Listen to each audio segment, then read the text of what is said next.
Okay, excuse the messy desk, but I've been working away at this Starfighter and it's blown up.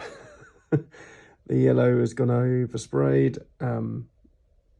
There's where the masking tape's been is pulled at that front nose, which wasn't completely cured because of that Alclad mess up. But I'm rolling with a punch. I'm going to keep going, and I've been airbrushing some panels off and using a very light coat of Tamiya Dark Iron XF84, and then I'm using some isopropanol alcohol and an old brush, and then dipping it in the brush, and then because the Tamiya isn't dry yet, I can literally just work around the areas and sort of chip it. And I know it wouldn't be chip paint, but it's just sort of dirt and exhaust sort of fumes can be manipulated and created like a nice little effect. You just sort of move it around and just make it look random. You can get scratch effects and all sorts. And yeah, I've just been working on it like that. There's a nice bit up here that I like that's been scratched. You can manipulate it a little bit. There you go. After it's been. Okay, sorry about that. My video cut out. But yes, I've been just going over. Jesus Christ, sorry. I've just been going over that mottling effect, and it's okay. When you pause the episode where Mando is just sitting in it outside that docking bay, it looks filthy. But then another shot it'll be all shiny, and then one shot underneath, there's streaking marks going all underneath it, and it's just wrecked. So it's kind of up to you how dirty you want to weather this. I've just taken most of this back because it was just too filthy. I'll go back over it again with a slightly different grey, but I'll just keep working these sort of staining. I mean, that looks crazy filthy. So I'll need to, that's over the top. I'll need to work that back. But that side seems to be more subtle. But there is a noticeable difference between that and that and that in the show. So whether that needs to be chrome, I don't know. But I mean, I'm getting to the point now. I don't care. The amount of times I've gone back and forth in this now, I just want to get it done. So this is how we're standing at the moment. Okay, so I'm back at the bench. I've sprayed these all aluminium. So that's the left or right wing, whichever way you look at it, done. I've had a bit of a hiatus because I sliced my thumb quite badly. So I can just about move it. So it's kept me away from the bench for a while. Don't mess about with blunt knives. That's all I can say. It wasn't model related, but it has impaired me somewhat recently. The other engine has been done.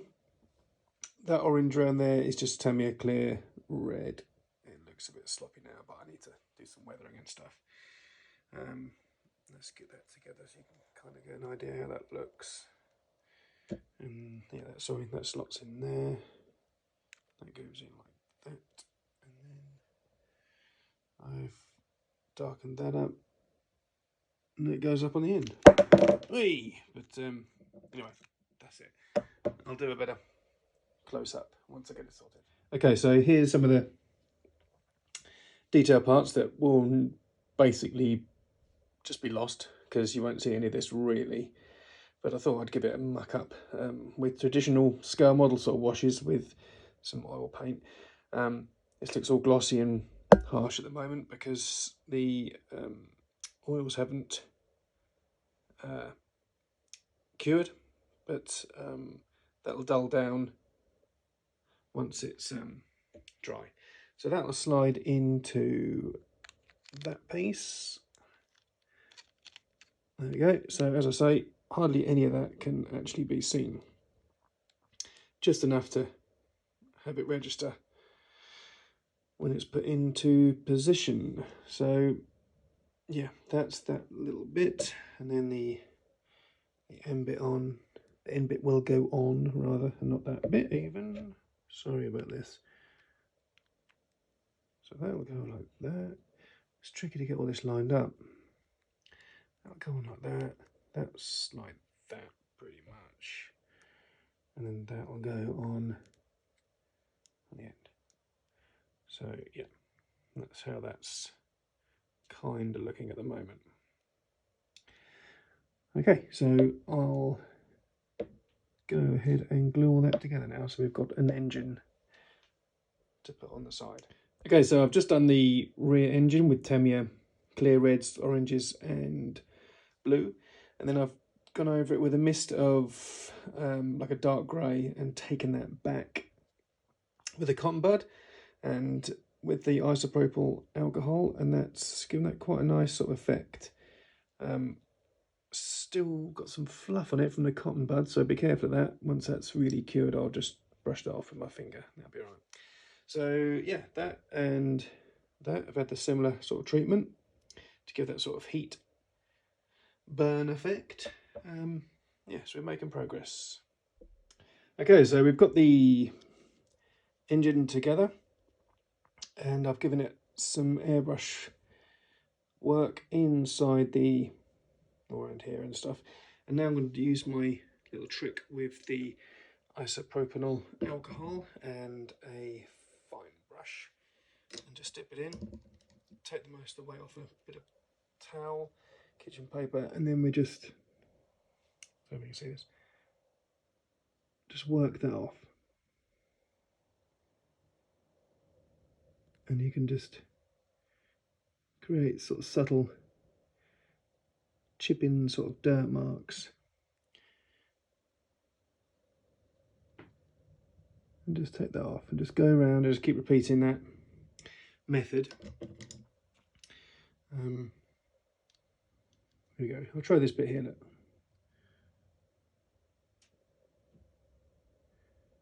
Work along the sides, just brush that up and down.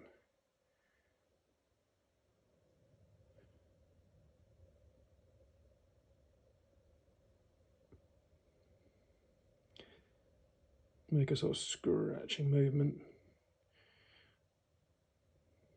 I've given this a quick hair dryer. The Tamiya paint, just to so it doesn't turn into like a sloshy wash. But you want to do it quite quickly because it'll cure and then you won't be able to manipulate it and attack it. Where are we? Some more around here. And then you can bring that over. See that sort of slurry that I've made up from that dark colour? That's now on the brush. So you can sort of manipulate that around.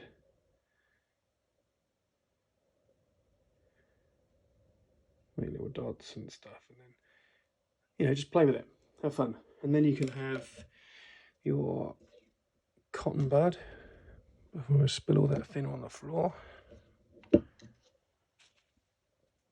And you can just rotate that and tap that around. Take it off all this stuff. Make it like that sort of all dusty and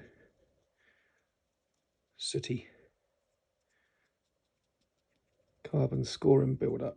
But yeah, that's how I'm going to be working at it. Okay, so roughly here we have that